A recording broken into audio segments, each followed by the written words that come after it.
The observation deck of Nexus Station buzzed with nervous energy. Representatives from 43 different species had gathered to stare out at the most feared region of space known to galactic civilization.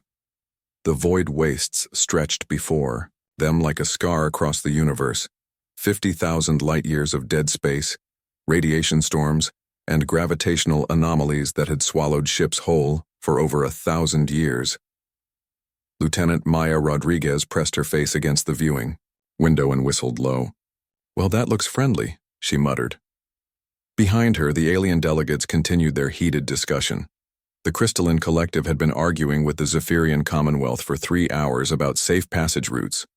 The Ethereal Council floated nearby, their energy forms pulsing with ancient wisdom and deep concern.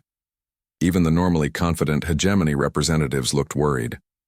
The mathematical probability of survival decreases exponentially with each parsec, announced Veltar, the crystal being who served as the collective's chief navigator. His body chimed softly as he gestured toward the holographic display showing the wastes. Current projections indicate a minimum preparation time of 18 standard months with supply runs every 47 days. Maya turned away from the window and caught the eye of Captain Jake Morrison, her commanding officer. He stood near the back of the crowd, arms crossed, watching the proceedings with amusement. Jake had seen enough impossible things in his 20 years of service to know that impossible was often just another word for haven't tried the right approach yet. The Zephyrian expedition lost contact after 8 months, continued a blue-skinned delegate from the Commonwealth. Their last transmission indicated they had covered less than 3% of the distance. The radiation levels alone require shielding that most ships cannot carry. Maya walked over to Jake and leaned against the wall beside him. "What's all this about?" she asked quietly. Jake nodded toward the holographic display. Galactic Council issued a challenge. First species to successfully cross the void waste gets exclusive access to the Andromeda trade routes, worth about 50 trillion credits in the first year alone. Maya's eyebrows went up. "Nice prize. When's the deadline?" "No deadline. They figure it'll take whoever manages it at least 3 to 5 years of careful preparation." 3 to 5 years? Maya looked back at the swirling mass of space storms and dead stars on the display. "For that?" Jake grinned. He knew that tone. Maya got that tone when she looked at something everyone else called impossible and started seeing it as a puzzle to solve. Ambassador Veltar's chiming voice rose above the general chatter. "The humans are new to this region of space. Perhaps they should observe and learn from more experienced species before attempting such a dangerous undertaking." Several other delegates made sounds of agreement. The ethereal elder, Threndai, pulsed with gentle colors. The young species often possess enthusiasm that exceeds their wisdom. Caution would be advisable. Maya felt her cheeks warm. She'd been called young species more times than she could count since humanity had joined the galactic community 5 years ago. Usually, she let it slide. Today, for some reason, it bothered her. "Excuse me," she said, stepping forward from the crowd's edge. The chatter died down as dozens of alien eyes, optical sensors, and energy patterns focused on her. Maya suddenly realized she was probably the only human in the room under the rank of captain. She also realized she didn't care. "Lieutenant Rodriguez, Human Space Command," she introduced herself. "I've been listening to your discussion about crossing the wastes, and I have a question." Veltar's crystal form flickered with curiosity. "Please speak." Maya pointed at the holographic display. "You're all talking about this like it's some kind of endurance test. Supply runs, careful preparation, months of planning, but what if you're thinking about it wrong?" The Zephyrian delegate's blue skin darkened with skepticism. "Wrong how, Lieutenant? What if instead of trying to survive the wastes, you use them?" Maya stepped closer to the display and gestured at a cluster of radiation storms. "Look at these energy patterns. That's not just dangerous radiation, that's fuel. Those gravitational anomalies aren't obstacles, they're slingshots. The dead stars aren't navigation hazards, they're waypoints." The room fell silent. Maya could feel the weight of alien attention on her, but she was warming up to her subject now. I mean, look at this pulsar field here, she continued, pointing to a region that glowed angry red on the display. Everyone's talking about it like it's a wall, but pulsars are predictable. They're like lighthouses. You could navigate by them. Elder Threndai's energy form pulsed with interest. Your perspective is unconventional, young human. Maybe that's what this needs, Maya said. A different perspective. Veltar chimed with what might have been concern. Lieutenant, the dangers of the void wastes are well documented. The radiation alone would kill most organic beings within hours. The gravitational shears could tear apart the strongest hull materials. Maya shrugged. Earth's pretty dangerous too. Hurricanes, earthquakes, volcanoes. But we learn to predict them, work around them, sometimes even use them.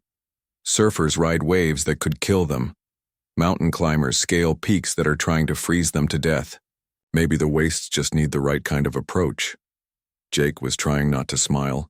He could see where this was going, and he loved watching Maya work through a problem out loud. The human suggests treating the most dangerous region of known space as a recreational challenge, observed the hegemony representative, its mechanical voice dripping with disdain. I'm suggesting treating it as a navigation problem instead of a survival problem, Maya corrected. There's a difference.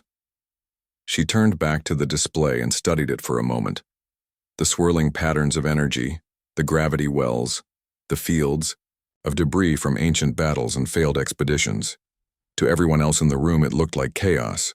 To Maya, it was starting to look like a very complicated, very dangerous obstacle course. You know what? She said, turning back to face the crowd. I bet I could cross that thing by lunchtime. The silence that followed was so complete that Maya could hear the station's life support systems humming in the walls. Veltar's crystal body went completely still. I beg your pardon? I said. I could probably make the crossing by lunch. Maybe. Swing back around and try a different route for fun. Maya looked at Jake. What time is it now? Jake checked his chronometer. 07:30. Perfect. I could launch after breakfast and be back for second breakfast. Anyone want to make it interesting with a small wager? The alien delegates erupted into chaos. Some were outraged by Maya's casual attitude toward certain death. Others were frantically calculating whether humans might actually be crazy enough to try it. A few were quietly wondering if maybe the new species had something the rest of them were missing.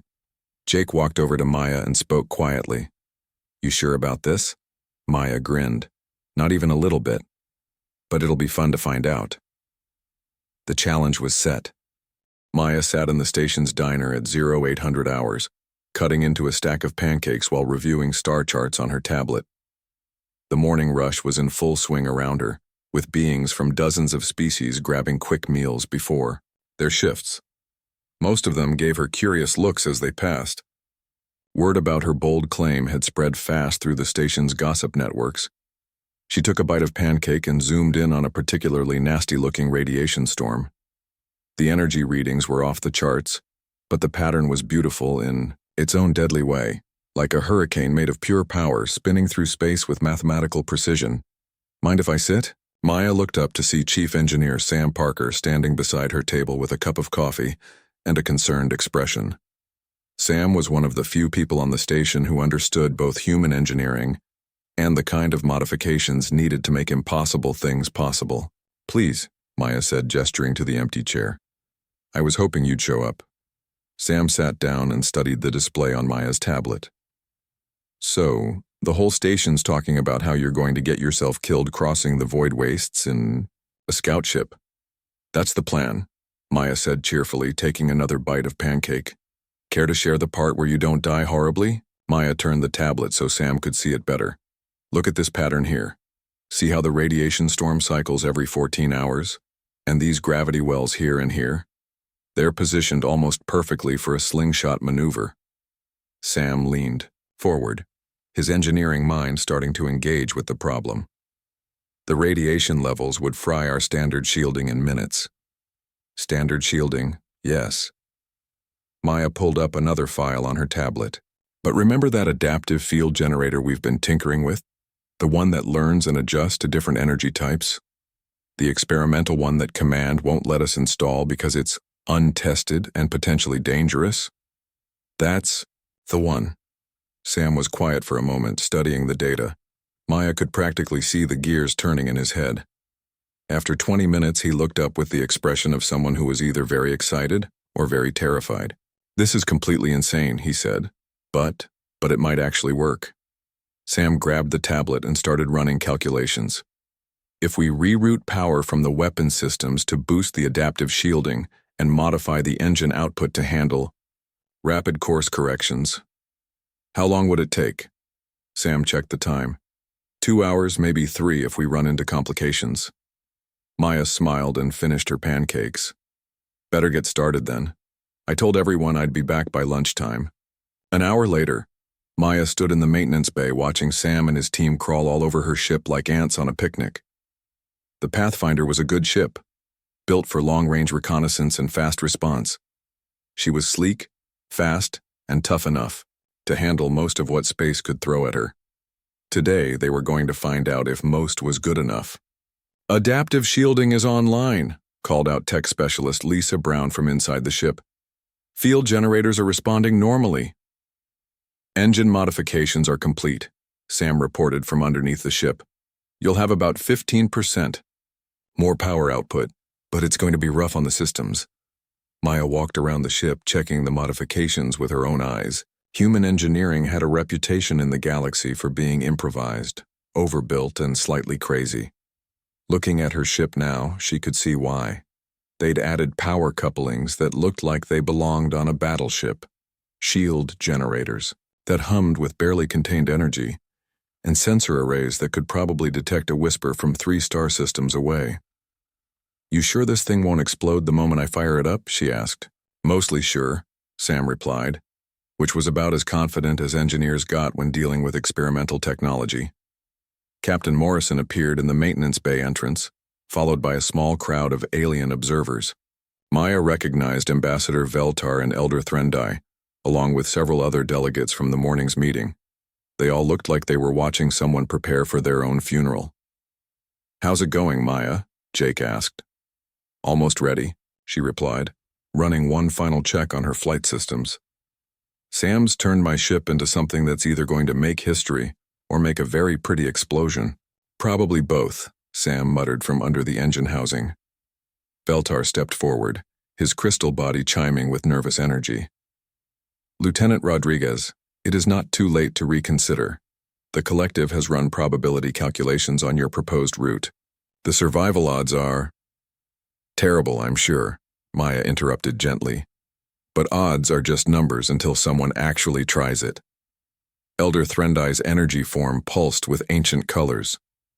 "Young human, in my long existence, I have seen many species attempt to conquer the impossible.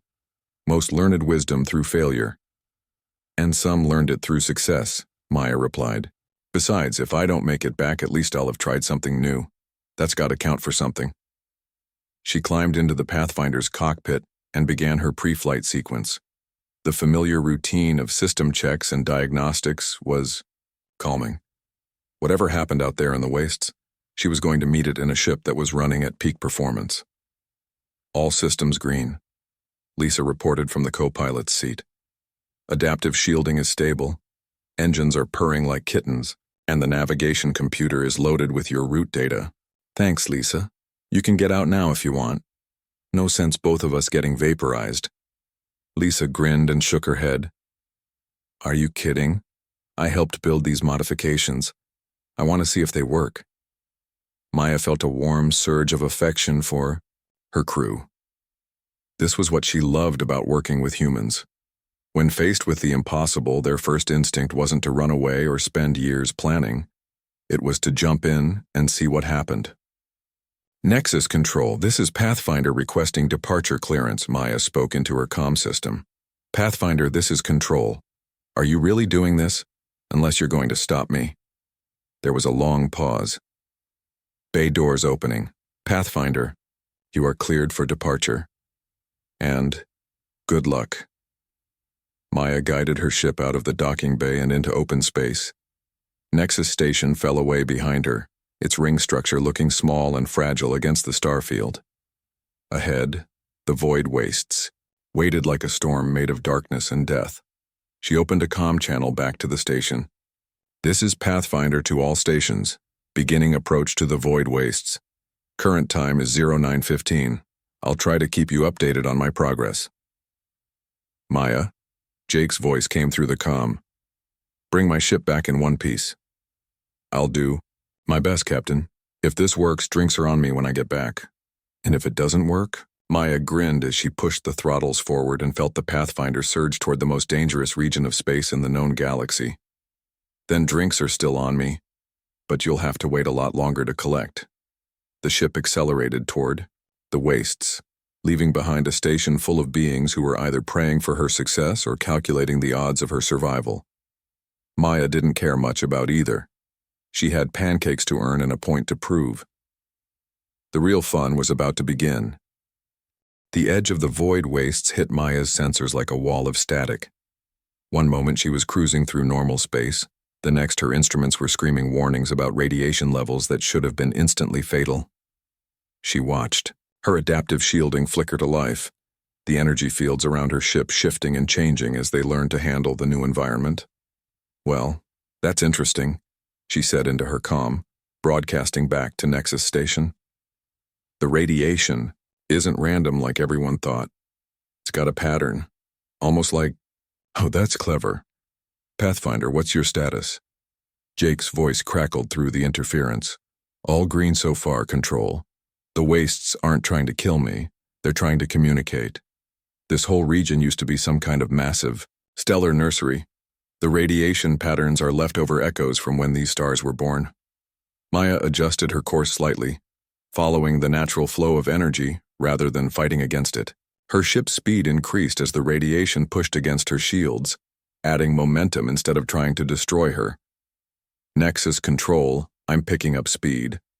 The radiation storm is actually giving me a boost. It's like surfing, but with deadly energy instead of water."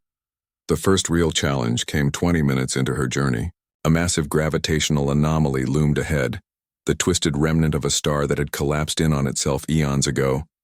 Most pilots would have given it a wide berth, adding days to their journey. Maya aimed straight for it. "Pathfinder, please tell me you're not flying directly toward that gravity well," came a nervous voice from Control.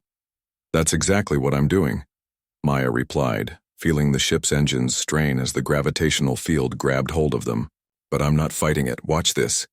She killed her main engines and let the gravity well pull her in, building speed as she fell toward the twisted space around the dead star.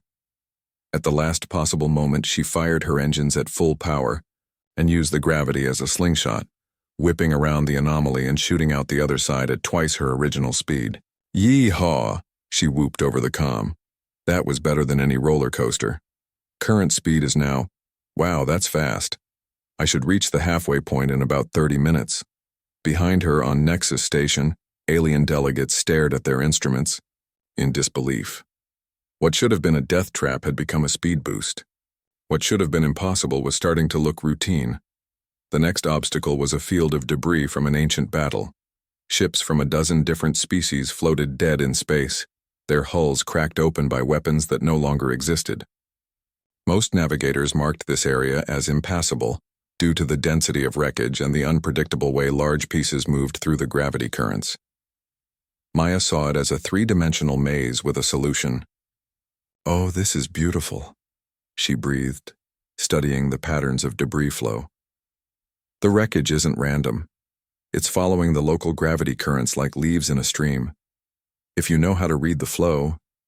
She threaded her ship through the debris field like she was dancing, following paths that opened up moments before she reached them and closed moments after she passed.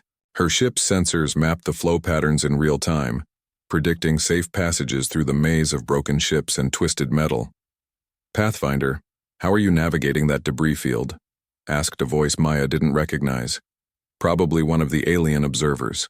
"Same way fish swim upstream," she replied, barrel rolling around a chunk of hull plating the size of a city block.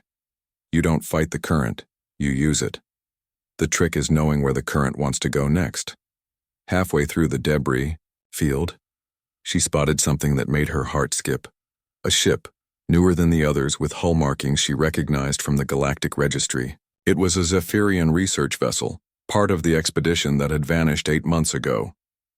Nexus Control, I'm picking up a distress beacon. Zephyrian ship, looks like it's been trapped in this debris field for months. Their engines are dead, but I'm reading life signs. Pathfinder, your primary mission is to cross the wastes, came Jake's voice. Rescue operations will have to wait for a proper expedition.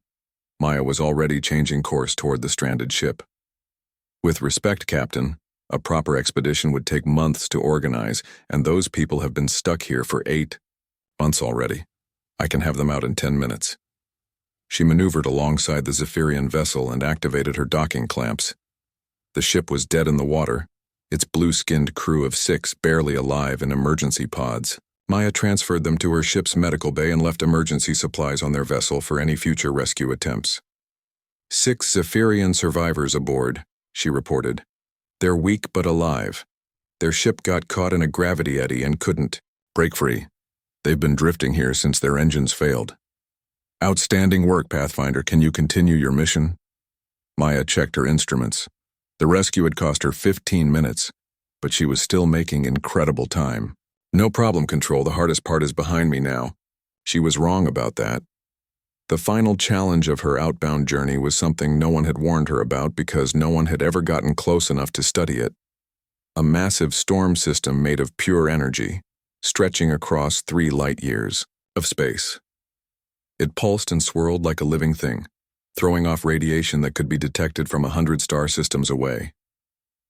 Well, that's new, Maya said, studying her sensor readings. I'm looking at what appears to be a cosmic hurricane made of concentrated stellar energy. It's actually kind of pretty. Pathfinder, recommend you find an alternate route, advised Control. Maya was already calculating vectors and energy flows. The storm was huge, but it was also predictable. Like any hurricane, it had an eye at the center where the forces balanced out. And like any storm, it had currents you could ride if you were brave enough. Negative, Control. I'm going through it, right through the middle. This storm has been spinning for probably 1 million years. It's got momentum, structure, patterns. If I time it right, I can ride the spiral current straight to the eye, then use the outflow on the far side to boost my speed even more. She dove into the storm like a surfer hitting a perfect wave. Energy crashed around her ship in patterns of light and force that would have been beautiful if they weren't trying to tear her apart at the atomic level. Her adaptive shielding worked over time, learning and adjusting to each new type of energy it encountered. The ride through the storm was the most intense 10 minutes of Maya's life. Her ship bucked and rolled as energy currents grabbed it and flung it forward. At one point, she was moving so fast that her inertial dampeners couldn't keep up, pressing her back into her seat with forces that would have crushed a normal human. But Maya wasn't normal, and neither was her ship. They rode the storm's fury like it was their natural element, surfing waves of pure energy across impossible distances in minutes instead of years. When she burst out of the far side of the storm, Maya found herself in normal space at the edge of the Andromeda spiral. She had crossed the void wastes in 2 hours and 37 minutes. Nexus Control, this is Pathfinder. I have successfully crossed the void wastes and reached the Andromeda transit zone. Time elapsed. 2 hours, 37 minutes. Current. Status, all systems green, crew healthy, and I think I know a faster route back. The silence from Control lasted so long that Maya wondered if her communication system had failed. Finally, Jake's voice came through, filled with an emotion Maya couldn't quite identify. Outstanding work, Pathfinder. Are you ready to return home? Maya looked out at the swirling beauty of the Andromeda galaxy, then back toward the energy storm she'd just conquered. A grin spread across her face. Actually, Control, I think I'll take a different route back. Just to make sure the first crossing wasn't a fluke. The rescued Zephyrians in her medical bay made weak sounds that might have been laughter or terror. Maya chose to interpret them as encouragement, time to see what other impossible things she could make look easy. Maya spent 10 minutes at the edge of Andromeda space, studying the sensor data she'd collected during her crossing. The patterns were even more interesting than she'd first thought. The void wastes weren't just a dangerous obstacle course, they were the galaxy's greatest navigation training ground. Every pilot who made it through would come out better than when they went in. But that was a thought for later. Right now, she had a return trip to plan and a point to prove. "Nexus Control, this is Pathfinder beginning return journey," she announced. "I'm going to try the northern route this time. Looks like there's some interesting gravitational phenomena up there that might be even faster." "Pathfinder, are you sure that's wise?" Jake's voice carried the tone of a man who already knew the answer. "You've already accomplished the impossible. No need to push your luck." Maya grinned as she plotted her new course. "Captain, where's the fun in playing it safe? Besides, I promised second breakfast, and I'm not about to break a promise over a little extra danger." The northern route through the wastes was different from her inbound journey. Instead of radiation storms and debris fields, this region was dominated by exotic gravitational effects left behind by long-dead civilizations. Someone, millions of years ago, had been experimenting with space-time itself. The results of their work still twisted reality in fascinating ways. "Oh, this is interesting," Maya said as her sensors detected the first anomaly. "I'm reading what looks like a stable wormhole. Artificial, definitely. Someone built this thing a very long time ago. Pathfinder, recommend extreme caution," advised Control. "Wormholes are unpredictable." "This one isn't," Maya replied, studying the energy readings. "It's been stable for probably 5 million years, and it goes exactly where I want to go. I'm taking it." Before anyone could object, Maya guided her ship into the wormhole's event horizon. Reality twisted around her as space-time folded in ways that human brains weren't designed to process. For a moment that lasted both forever and no time at all.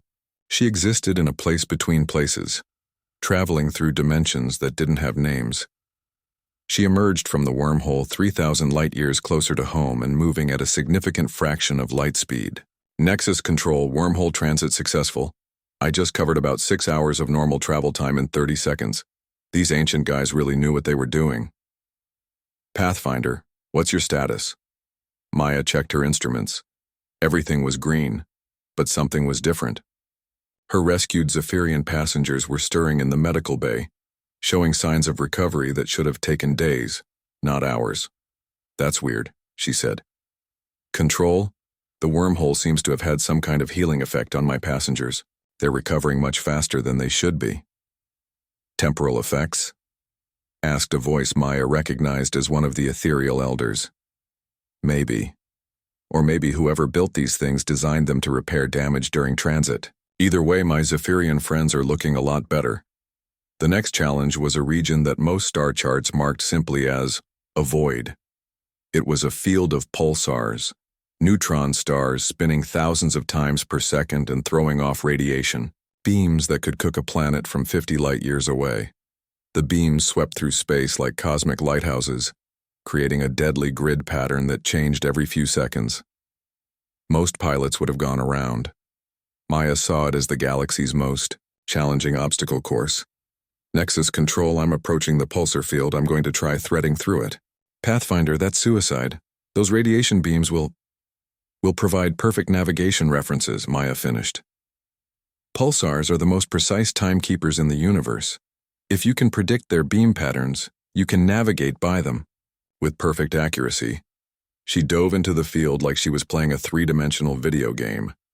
Her ship danced between the sweeping radiation beams, using their precise timing to plot courses that shouldn't have been possible. When a beam swept toward her, she didn't dodge it. She used its gravity to slingshot around the pulsar, gaining speed with each maneuver. "This is incredible," she laughed into the comm. "It's like flying through a synchronized light show. The patterns are beautiful once you learn to read them." Her ship twisted and rolled through the deadly light show, moving faster with each pulsar she passed. The radiation beams that would have killed her became navigation aids, their precise timing allowing her to plot jumps that cut hours off her journey time. When she emerged from the far side of the field, she was moving fast enough that her wake was visible as a distortion in space-time itself. "Nexus Control, pulsar field successfully navigated. Current speed is, well, let's just say I'm making really good time. ETA to station is now about 40 minutes. Pathfinder, how are you moving?" "That fast?" Turns out neutron stars make excellent gravity assists if you know how to use them. I'm basically surfing gravitational waves at this point. The final obstacle on her return journey was something she hadn't expected. A massive black hole, ancient beyond measure, sat directly in her path home. Most ships would have detected it from light years away and plotted around it. Maya's high-speed approach meant she was almost on top of it before her sensors could compensate for the gravitational lensing effects. "Well, that's a problem," she said, studying the monster that blocked her path. "I'm looking at a black hole that's about 10 times the mass of our sun, and it's sitting right where I need to go."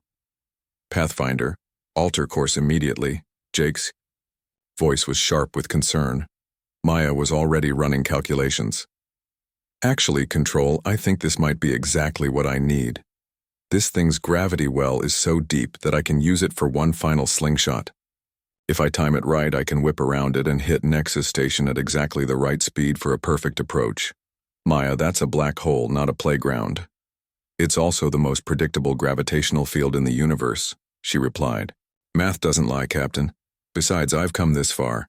Might as well finish with style." She aimed her ship at the black hole's ergosphere, the region where space-time itself was dragged around by the monster's rotation. Her ship fell toward the event horizon, building incredible speed as gravity pulled her deeper into the well. At the critical moment, she fired her engines at full power and used the black hole's rotation to whip herself around and back toward home. The maneuver was so violent that her inertial dampeners screamed in protest, but it worked. She shot away from the black hole like a bullet from a gun, moving faster than any ship in galactic history. "Nexus Control, this is Pathfinder on final approach. I have successfully completed my return journey through the void wastes via the northern route. Total time for both crossings, 3 hours, 54 minutes. Current speed is, actually, you might want to clear the docking bays. I'm coming in pretty hot." The silence from Control lasted nearly a minute. Finally, Jake's voice came through, filled with a mixture of admiration and disbelief. "Pathfinder, you are cleared for approach to Bay 7. Docking crew is standing by with emergency equipment, just in case." Maya grinned as Nexus Station grew larger in her view screen. "Don't worry, Control. I've got this. Besides, I've got 6 Zephyrian passengers who are probably getting tired of my flying by now." Behind her, weak laughter came from the medical bay. The rescued aliens had recovered enough to appreciate the absurdity of their situation. They'd been stranded for 8 months in the most dangerous region of space, and their rescue had come in the form of a human pilot who treated cosmic death traps like playground equipment. "Oh, and Control," Maya added as she began her docking approach. "Yes, Pathfinder? You might want to have the diner prepare some extra pancakes. I've worked up quite an appetite." She guided her ship into the docking bay with practiced ease, bringing her incredible journey to an end exactly where it had begun. But Maya knew this wasn't really an ending. It was just the beginning of a very interesting day. Maya's ship came out of hyperspace like a bullet from a gun. The Pathfinder's hull glowed red-hot from the journey, but she was home. Nexus Station sat before her, its massive ring structure spinning slowly against the starfield. She checked the time on her dashboard and smiled. 11:56 in the morning. Perfect timing for second breakfast. She keyed her radio and spoke in her usual calm voice.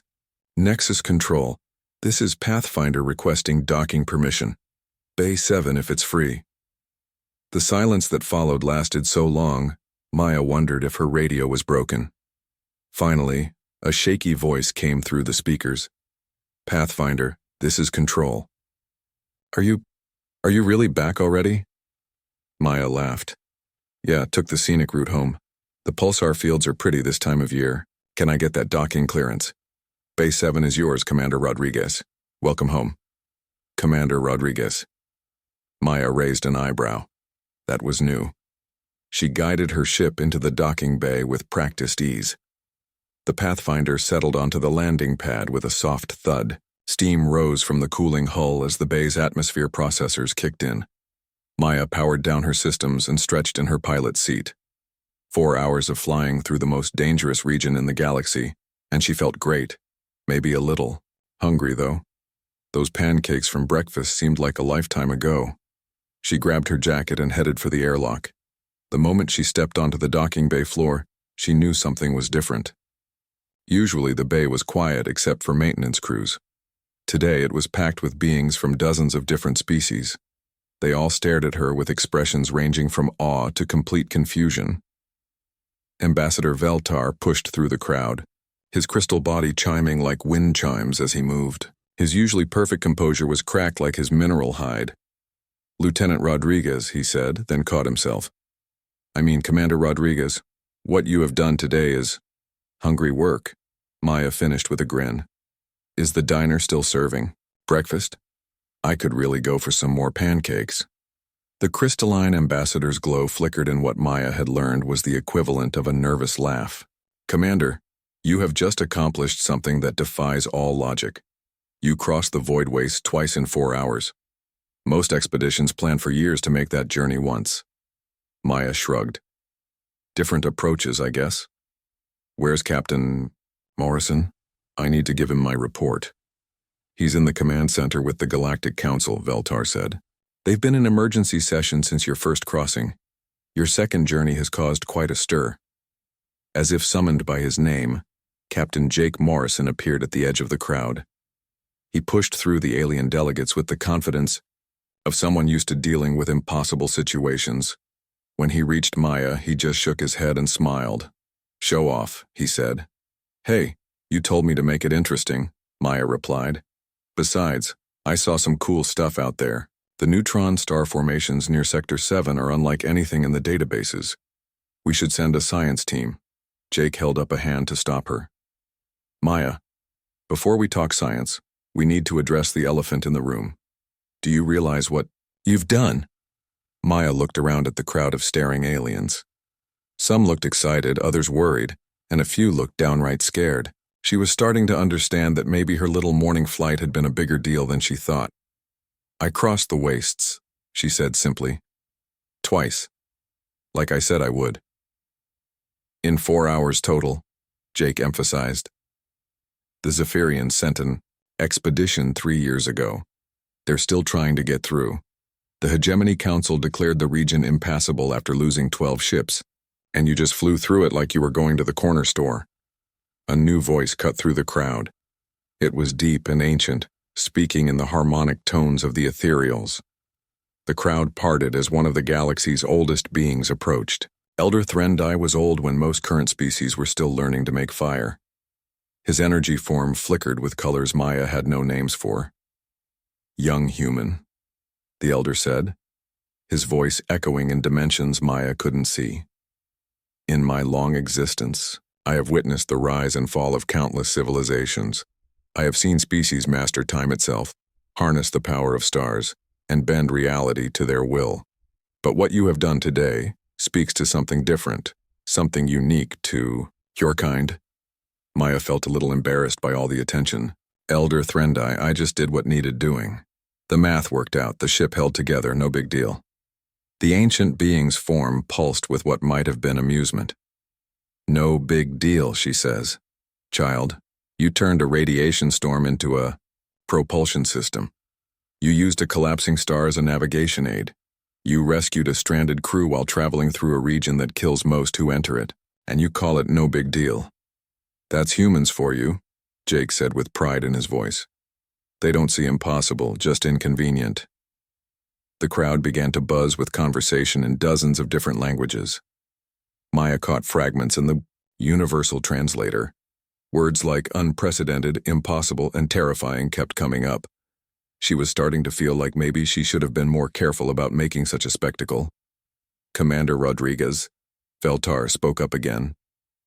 "The Galactic Council would like to offer you command of the new Andromeda expedition. Your demonstration today has proven that humans possess capabilities we had not fully appreciated." Maya looked at Jake, who nodded encouragingly. She thought about it for a moment, then smiled. "That sounds interesting," she said. "But can we discuss it over breakfast? I'm really hungry." Jake laughed and threw an arm around her shoulders. "Come on, let's get you fed. The galaxy can wait another hour." As they walked toward the diner, Maya heard the conversations continuing behind them. She caught one comment from a young Zephyrian pilot that made her grin. If the humans can do it that fast, maybe we've been thinking about it all wrong. That was the spirit. Maya had a feeling that within a month there would be a dozen different species trying new approaches to cross the wastes. Competition always made things more interesting. She paused at the diner door and looked back at the crowd still gathered around her ship. Some were taking readings with scanning devices.